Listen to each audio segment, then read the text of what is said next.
O consumidor mudou e mudou rápido. Mais informado, mais exigente e com novos hábitos de compra, ele cobra das marcas não apenas qualidade, mas propósito, inovação e conexão. Mas como uma empresa com décadas de história consegue se manter relevante em um cenário de transformação constante? Como equilibrar tradição, confiança e, ao mesmo tempo, evoluir para atender um consumidor moderno? No varejo alimentar, esse desafio é ainda maior, porque falamos de produtos do dia a dia, com alta competição e decisões de compra cada vez mais rápidas. Eu sou Daniel Sakamoto e no episódio de hoje vamos falar sobre como marcas tradicionais podem continuar relevantes em um mercado que não para de mudar. Gostou do tema? Então se prepare porque o episódio já vai começar. Varejo SA Podcast, episódio 223. Marca tradicional em consumidor moderno, como manter relevância no varejo alimentar. Este episódio tem o apoio do SPC Brasil, maior empresa brasileira de gestão e inteligência de dados. E o nosso convidado de hoje é Rodrigo Gross, diretor nacional de vendas, marketing e logística da Josapar. A Josapar é líder nacional no mercado de arroz e detentora de marcas como Tio João, Meu Biju, SupraSoy e Nova Oliva, combinando tradição, escala e inovação no varejo alimentar. Olá, Rodrigo, seja muito bem-vindo ao Varejo SA Podcast, tudo bem? Olá, Daniel, tudo bem a todos? Prazer estar falando com vocês. Muito bem, o prazer é nosso estar recebendo você aqui. Antes da gente começar a falar sobre marcas centenárias e os desafios desse mercado do varejo alimentar, eu queria pedir para você se apresentar para quem está aí nos ouvindo. Conta um pouquinho da sua trajetória, por onde você já passou até chegar aí na Josapar. Ok, Daniel. Então, a gente tem uma história construída dentro da Josapar. Ela se iniciou em 98, então já tem um bom tempo de trajetória dentro do grupo.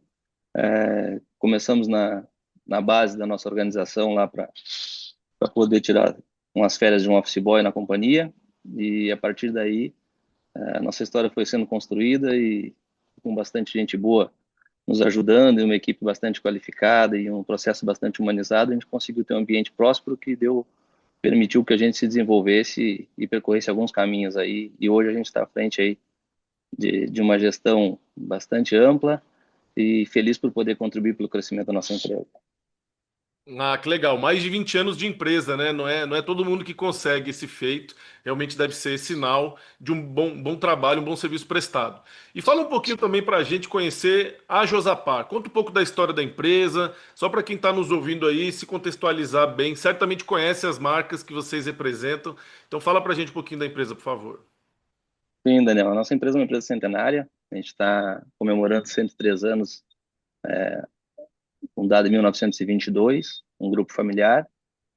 Uma família de portugueses que veio para o Brasil e com muita determinação, com muita ética, muito trabalho, muito esforço, construir esse grande grupo onde a gente consegue atuar em diversos segmentos. Já tivemos uma rede importante de varejo no Brasil.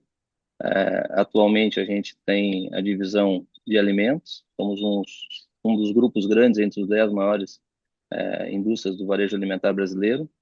Uma divisão também da Suprema Insumos, um braço nosso de fertilizante, onde a gente consegue integrar campo e lavoura e arroz num processo de qualidade, de sustentabilidade de um dos pilares mais importantes nossos, que é a qualidade. E, enfim, uma trajetória aí de mais de 100 anos que a gente pode, com muito orgulho, apresentar uma linha bastante completa de produtos ao consumidor e sempre buscando entregar o que a gente pode oferecer de melhor qualidade no segmento que a gente se propõe. Ah, muito bom. Para você, pessoalmente, o que significa fazer a gestão numa empresa centenária? Acho que tem um peso muito grande, ainda mais por ter marcas tão famosas por tanto tempo pelo consumidor brasileiro. O que significa isso para você? Qual que é o desafio, nessa gestão?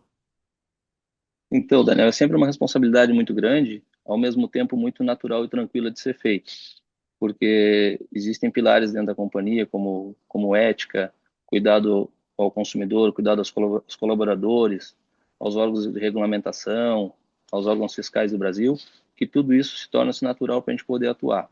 Claro que num país continental do tamanho que é o Brasil, os desafios são grandes, tanto eles logístico como cultural, E tentamos aí, nos esforçamos bastante ao longo desses anos para poder estar de forma mais aproximada e mais conectada com o consumidor de cada região. Apesar de ser uma empresa gaúcha, com a sua sede em Pelotas, no Rio Grande do Sul, conseguimos hoje ter a distribuição nacional e estamos presentes em todos os estados do território brasileiro, inclusive no mercado internacional. Atualmente a gente exporta para mais de 40 países, não só nossas marcas, como marcas de parceiros que buscam a Josapar para que possam ter produtos de qualidade dentro das suas marcas mundo afora, vamos dizer assim, né? Certo. Como que no dia a dia, especialmente na área do marketing, vocês utilizam a tradição, essa história centenária, como diferencial competitivo? Como que vocês enxergam e como que vocês se beneficiam justamente dessa tradição?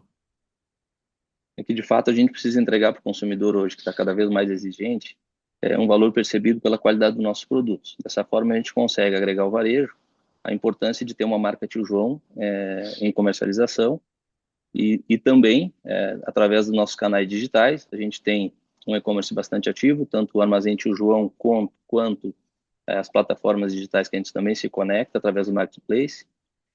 A partir dessa atuação de capilaridade nacional de distribuição, conseguimos estar conectados com todos os consumidores, sejam das faixas etárias mais jovens, como das faixas etárias mais tradicionais, que conhecem a nossa história há tantos anos aí, o nosso arroz Tio João, né? Carro-chefe da nossa companhia.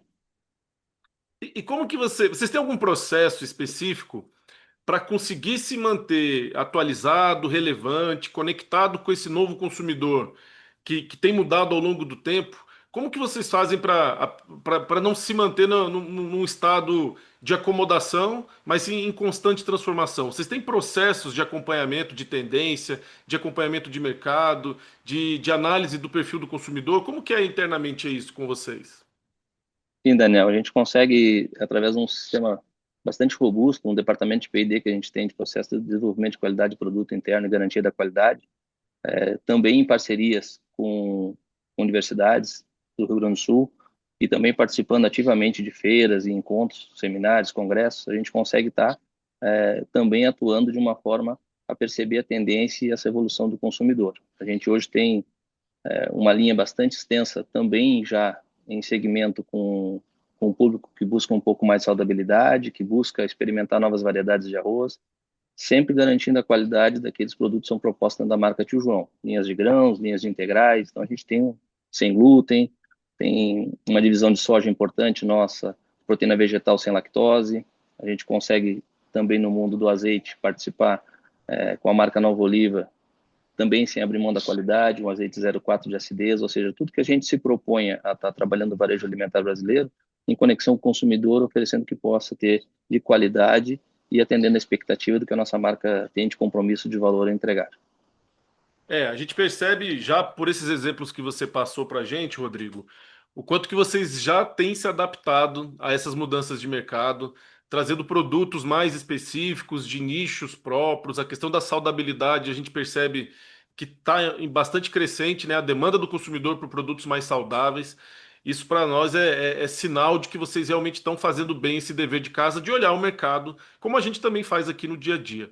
Na opinião de vocês hoje, como equilibrar essa equação de preço, marca e qualidade? Existe ali sempre esse desafio, né, de investir em marcas, ao mesmo tempo ser competitivo em preço e não deixar de atender a qualidade. Para vocês, como que vocês enxergam o equilíbrio dessa equação?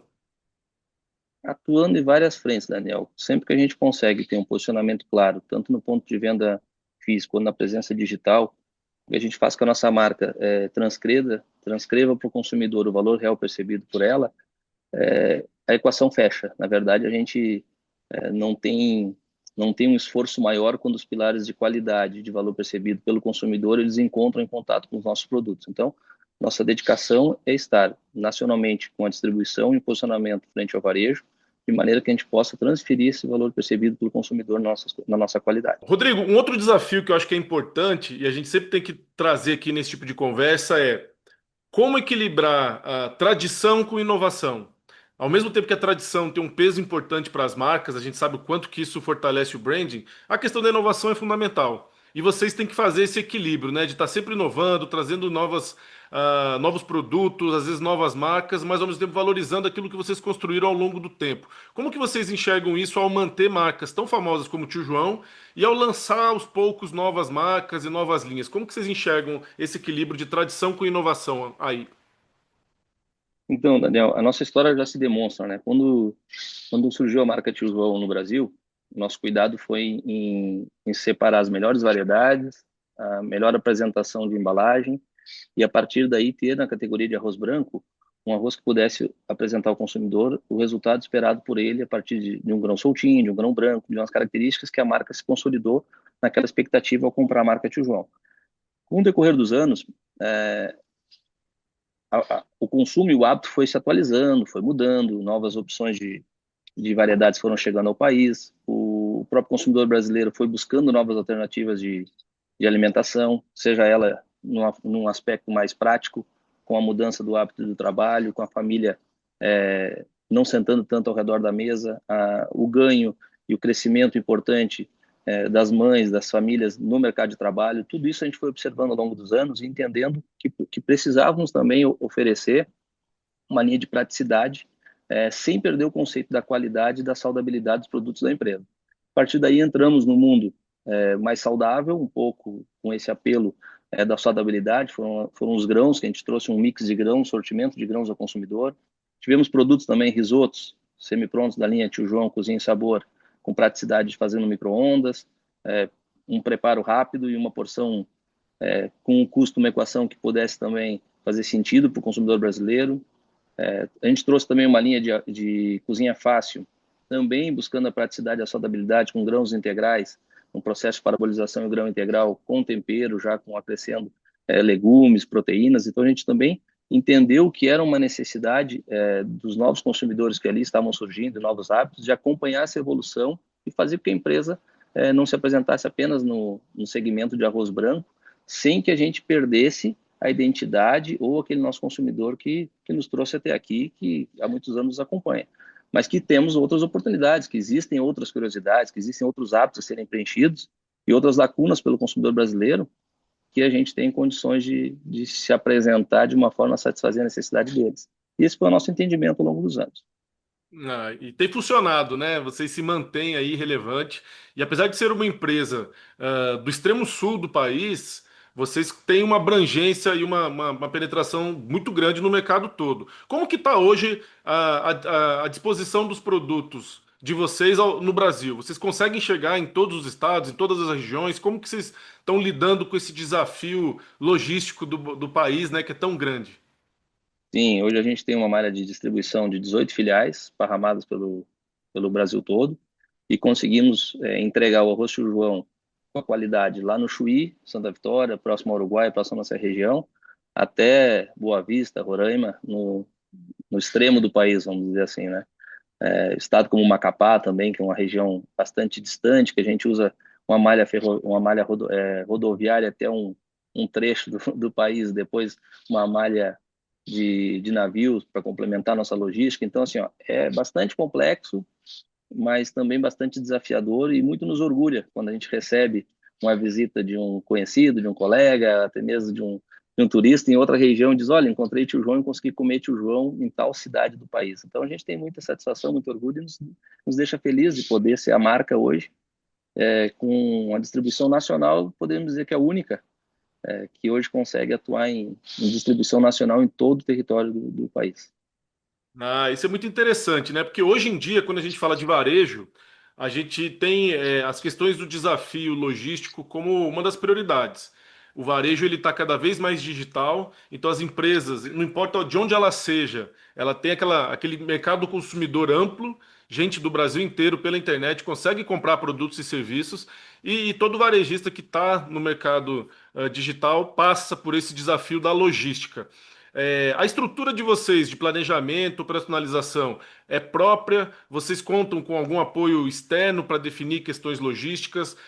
Como que vocês chegaram nesse ponto em que vocês já conseguem ter essa distribuição tão ampla. E como que você enxerga hoje as condições do país em termos de suporte logístico e condições para você ter essa abrangência nacional? Como que você enxerga esse desafio logístico de maneira geral, Rodrigo? É preciso estar com boas parcerias. Nossa distribuição logística hoje conta com vários modais, desde da cabotagem com as companhias marítimas em todos os portos da costa, como também centros de distribuições logísticos nas grandes capitais. Então, isso foi sendo desenvolvido no decorrer dos anos. Somos um dos primeiros a transportar arroz em contêiner para o nordeste do país, inclusive para o norte também, região de São Luís do Maranhão, Belém do Pará, toda essa costa, Manaus, toda essa costa a gente consegue abastecer através da cabotagem de container, e depois em solo a gente tem parceiros de distribuição logística, usamos também braços do próprio atacadista, do próprio varejista hoje, que faz um papel muito importante para que nossos produtos consigam estar na mesa de todos os brasileiros aí, independente da região geográfica, independente do porte da cidade. A gente tem uma parceria muito, muito afinada e uma sintonia grande com o canal atacado distribuidor, que faz com que o arroz consiga chegar numa mercearia de bairro, numa loja grande, enfim. Então, esse elo não é só com a Josapar em si, não é só com a nossa malha logística. A gente precisa ter braços e parcerias muito sólidas de muitos anos que fazem com que o nosso produto consiga estar mais próximo do consumo possível. Ah, muito bom. E o desafio das diferenças culturais que a gente tem no país. A gente sabe que o arroz, que é o produto principal de vocês, ele é queridinho do brasileiro de norte a sul. Alguns outros produtos, azeite de oliva talvez não. Como que vocês fazem essa avaliação das diferenças culturais e a receptividade do produto de vocês por região e por estado? Tem particularidades que vocês precisam se adaptar para ter um bom resultado em determinados estados ou regiões? Não, tem sim. A gente conta com uma equipe também de representantes e vendedores em todo o território. Isso permite que a gente consiga conversar regionalmente com cada cliente nosso, com cada hábito de consumo, com cada característica da regionalização.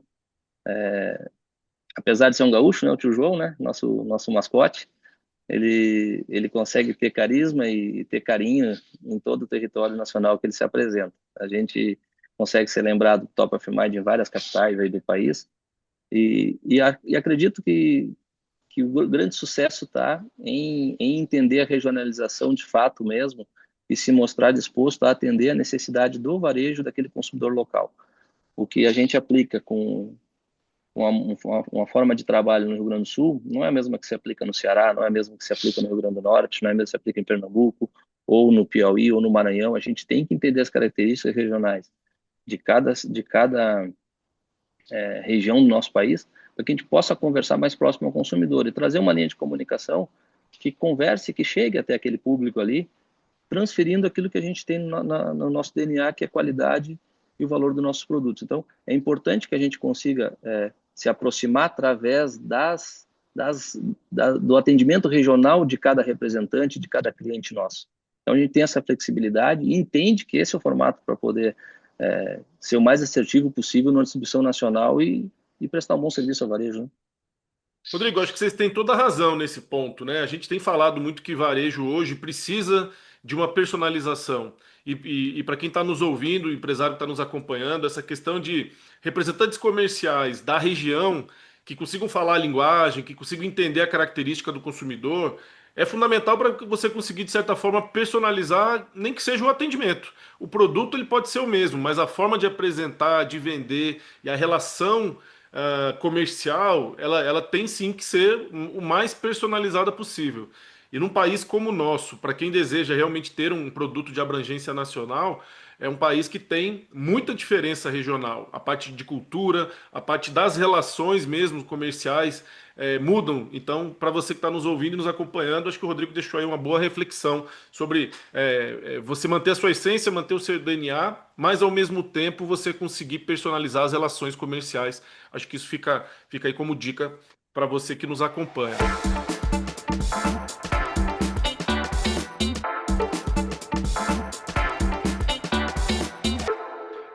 Rodrigo, um outro ponto que eu queria conhecer de vocês é a relação com os varejistas, com o ponto de venda.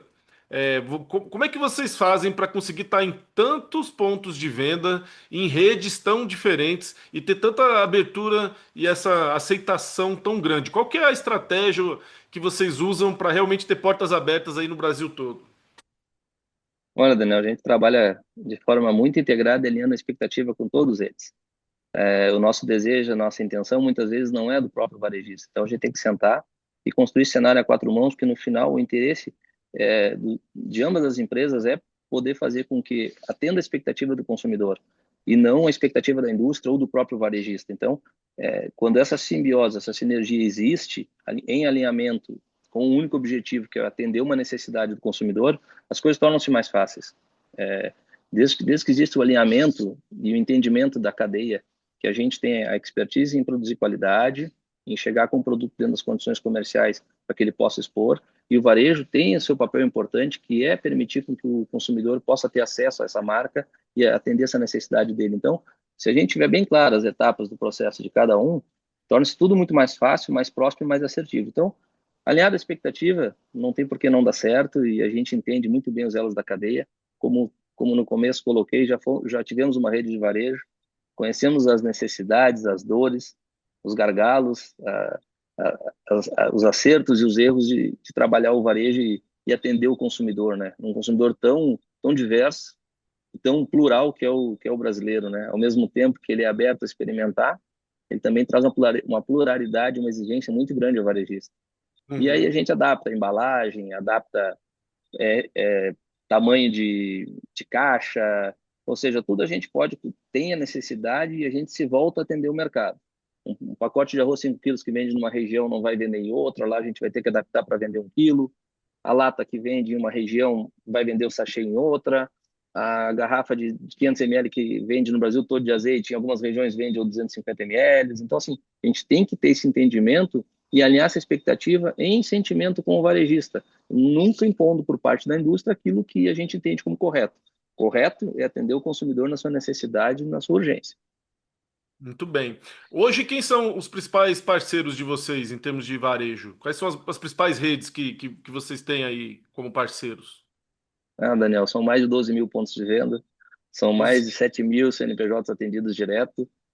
Seria até injusto Muito se eu grande, né? fosse citar algum aqui, com certeza a lista não chegaria ao final e a gente tem a satisfação de poder estar com todos eles de uma forma que possam entender a cadeia, as margens de cada um. A gente tem essa clareza de que o equilíbrio do varejo, para perpetuar 100 anos, como a nossa empresa está no país, se ela não tivesse um cuidado e um zelo de entender as necessidades e os elos da cadeia, dificilmente a gente conseguiria ficar por tanto tempo, conseguiria obter essa liderança, essa exibição nacional. Então, a gente tem o maior apreço pelo varejo brasileiro, pelos atacados, pelos distribuidores.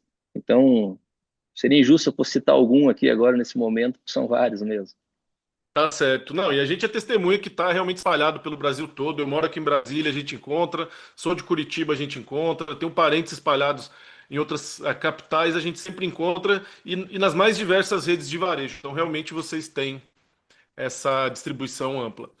Em Rodrigo, um Brasília outro. fomos bem recebidos, Daniel. Em Brasília, a gente recentemente recebeu um prêmio Top of Mind aí.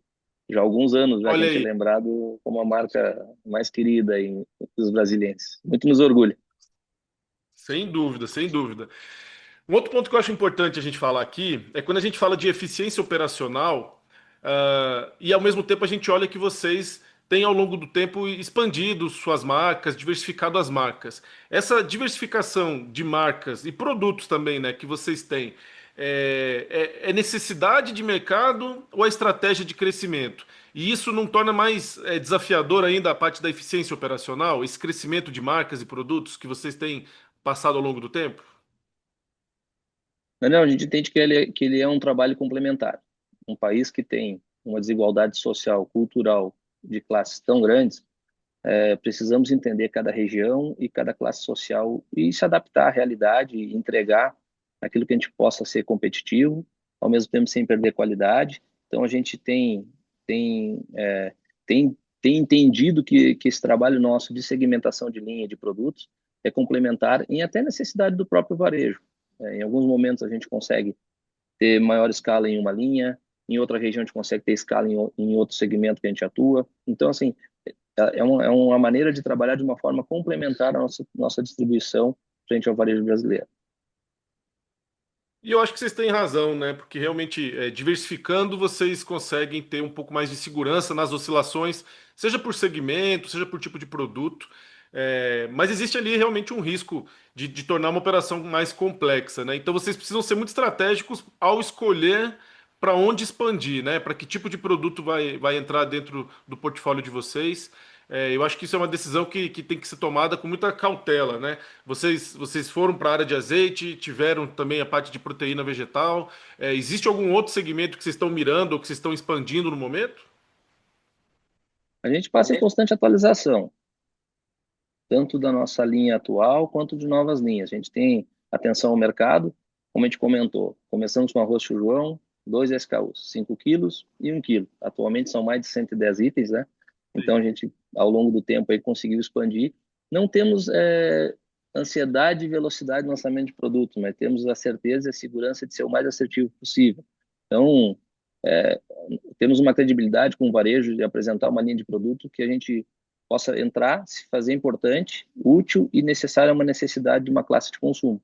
Então, não é do nosso entendimento testar produto, testar categoria, não é da nossa característica. Uma vez entrando no segmento e se propondo a desenvolver um produto em uma categoria, a gente tende a permanecer nela até que busque a importância e a liderança nesse segmento. Então, nossa velocidade ela é em ser assertivo e não em ser acelerado. A gente pretende sempre apresentar ao varejo algo que chegue para ficar e que seja útil ao consumidor também.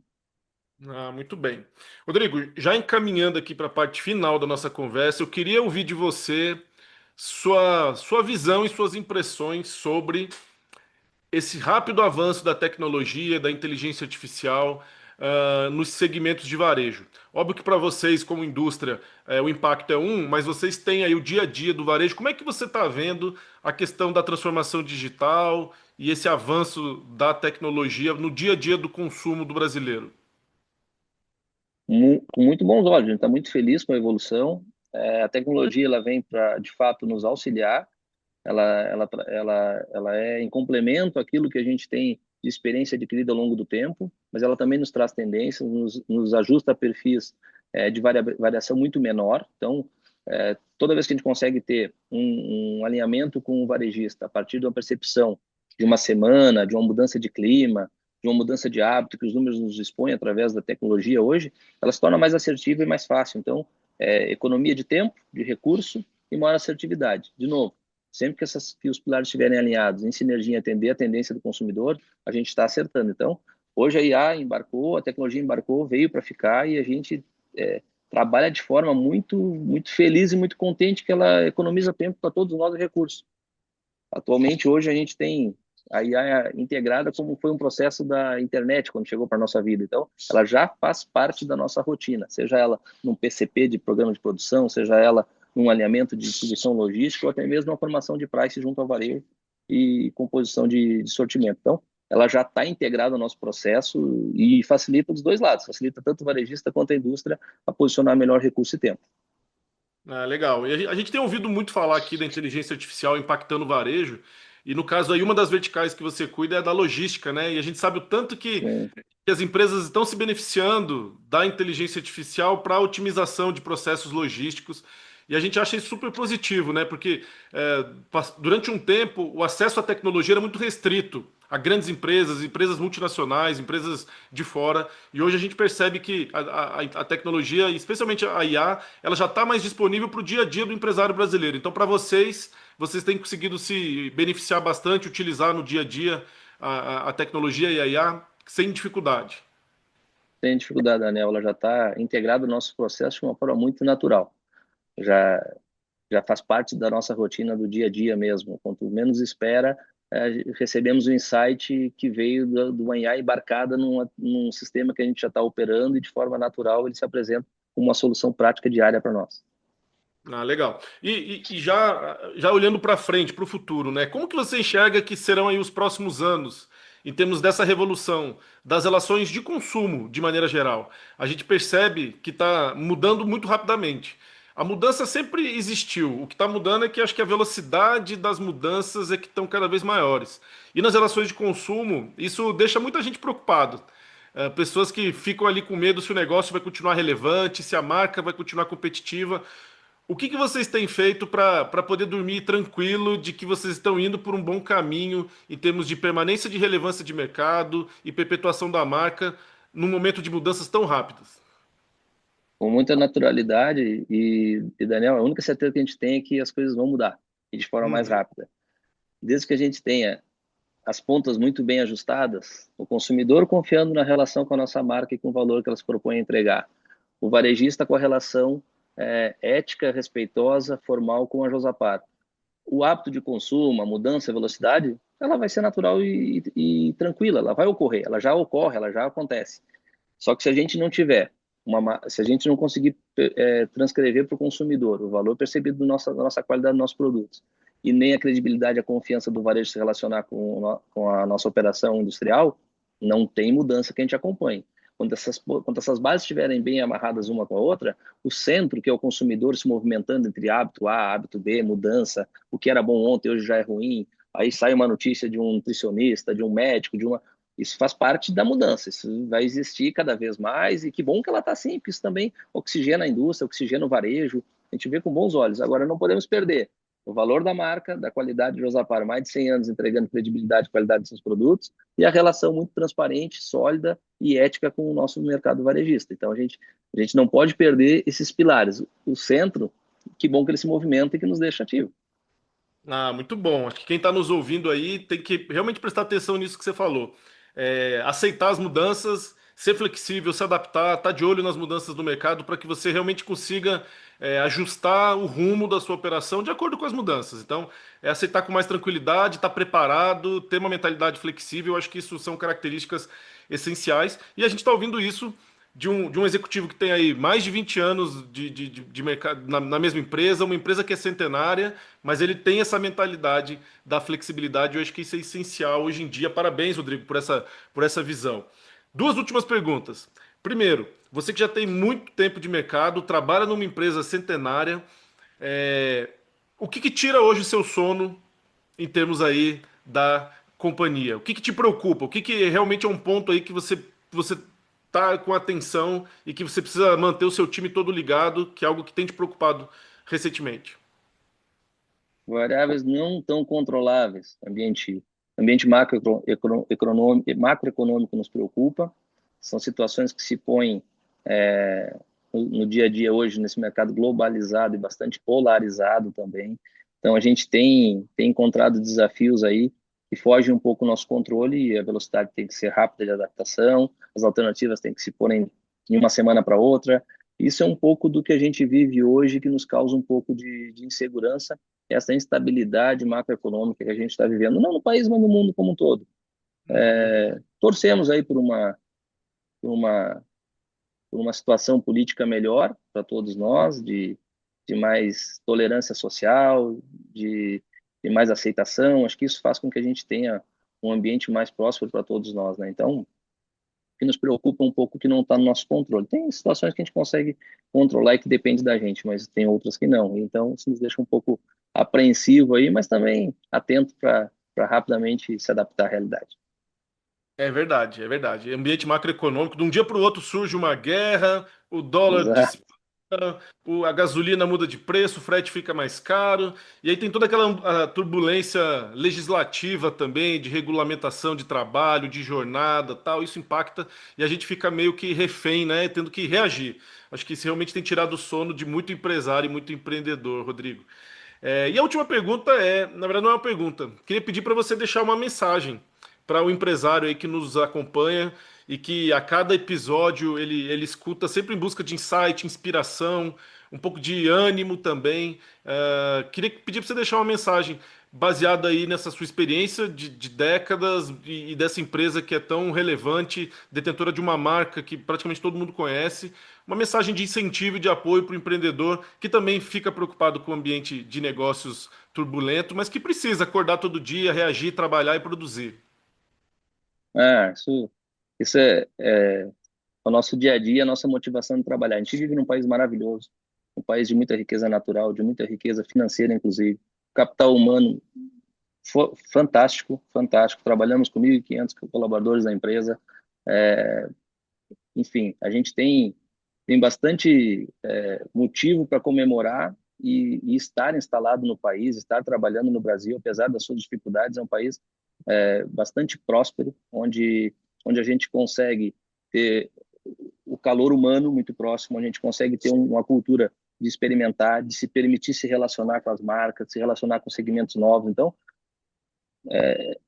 para nós é animador trabalhar o mercado brasileiro e nos deixa muito orgulhoso de poder ser uma empresa gaúcha e uma empresa brasileira. Eu entendo que existem as dificuldades por parte do legislativo, por parte do mercado financeiro, a gente flutua juros a cada 4 governos, mas é assim, a gente já sabe que é assim. Então não tem por que a gente lamentar ou a gente questionar ou duvidar ou se posicionar de forma diferente. A única certeza que a gente tem é que é um país que vai passar por mudança quase a cada 4 anos, às vezes até de forma muito rápida, mas é um país que a gente consegue ter prosperidade, que a gente consegue ter riquezas naturais, uma pluralidade cultural enorme, que permite que a gente consiga desenvolver produtos para uma região, produtos para outra. O varejo pode se posicionar com tal característica para um segmento, pode ter o e-commerce funcionando muito bem, que está hoje entrando aí numa distribuição nacional, hoje veio para ficar uma venda do digital nosso, assim como a venda física. Então, assim, o empresário tenha ânimo, a Jusapar está muito animada, a Jusapar veio com bons olhos no futuro e entendemos que estamos num país próspero e que coisas boas estão por surgir e vamos seguir firme aqui, sim, trazendo produtos de qualidade para o consumidor brasileiro e contando sempre com o apoio do nosso supermercado, do nosso varejo aí, que tão bem consolidado está no país. Tudo bem. Rodrigo, obrigado por compartilhar com a gente um pouco da sua experiência, de forma didática, de forma bem assertiva. Parabéns pelo trabalho que vocês estão realizando. E para quem quiser conhecer um pouco mais do seu trabalho, do que a Jusapar tem para oferecer, quais são os contatos aí que as pessoas podem procurar? Então, Daniel, a gente tem nossa rede social ativa tanto no Instagram, tanto Jusapar como Arroz Tio João, Nova Oliva, Suprasoy. No LinkedIn, Jusapar, Nova Oliva, Suprasoy, Arroz Tio João. Temos a linha Meu Biju também em todas as redes sociais. Enfim, temos um 0800 ativo em todos nosso saque ativo em todas as nossas embalagens. E quem tiver um pouquinho de curiosidade, www.tiojoão.com.br. Lá a gente tem um pouquinho da nossa história toda para vocês aí. Ah, que legal, que legal. Obrigado, Rodrigo. Muito bem, conversamos hoje com o Rodrigo Gross, diretor nacional de vendas, marketing e logística da Jusapar, a empresa que é líder no segmento, marca centenária, e falamos hoje como marcas tradicionais podem se manter relevantes no momento em que o consumidor está cada vez mais moderno e exigente. E a gente fica por aqui. Se você gostou desse episódio, não deixe de curtir, de compartilhar e de se inscrever no nosso canal para ser notificado quando o próximo programa for ao ar. Na semana que vem tem mais. Um abraço e boas vendas!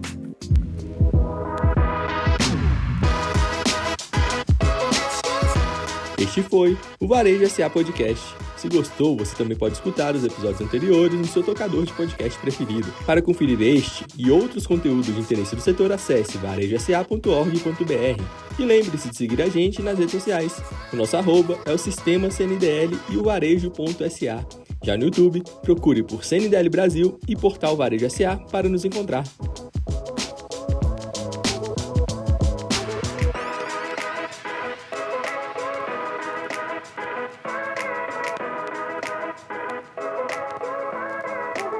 Música